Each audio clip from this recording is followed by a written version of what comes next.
दिया हो वंदना से पहले बहुत दर्ज गावल कोनो जरूरी ना पिताजी, लेकिन हमने के बतावली फर्ज बा। जैसे कि कोई नई नई चीज जब मार्केट में आवेला तो बड़ा आप लोग का च्वाइस होला, बड़ा आप लोग पसंद करेला। लोग कहेला कि चाहे खाना होखे, चाहे पीना होखे, चाहे गीत संगीत होखे, चाहे पहरावा होखे, बड़ी आप लोग का च्वाइस होला।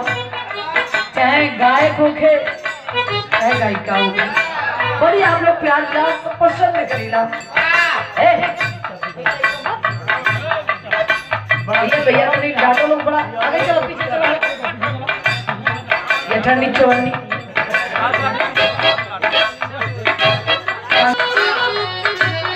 बड़ी सुंदर लाइन का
देखे बड़ी सुंदर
सबका नजर हमरे रहे मतारी कि लड़किया का गाई का बजाई कहना है गा।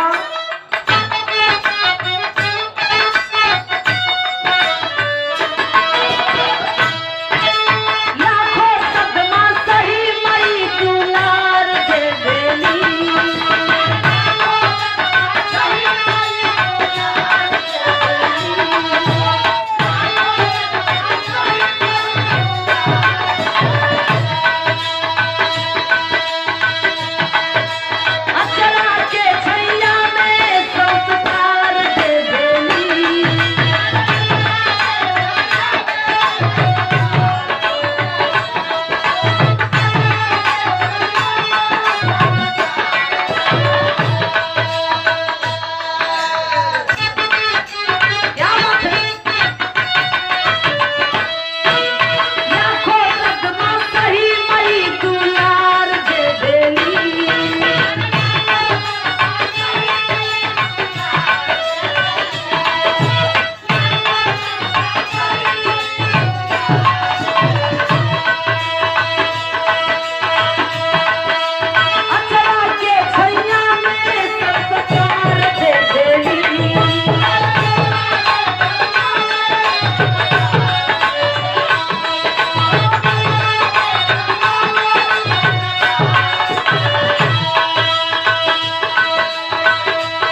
हे मतारी तो धन दौलत रुपया पैसा महला टारी मांगेला ना जो रात मांगेला ये भैया ना हमके धन चाहिए ना दौलत चाहिए हीरा चाहिए ना मोती चाहिए चाहिएगा ये आवाज चाहिए कि भैया बाबू लोग के सामने गाली बजा ले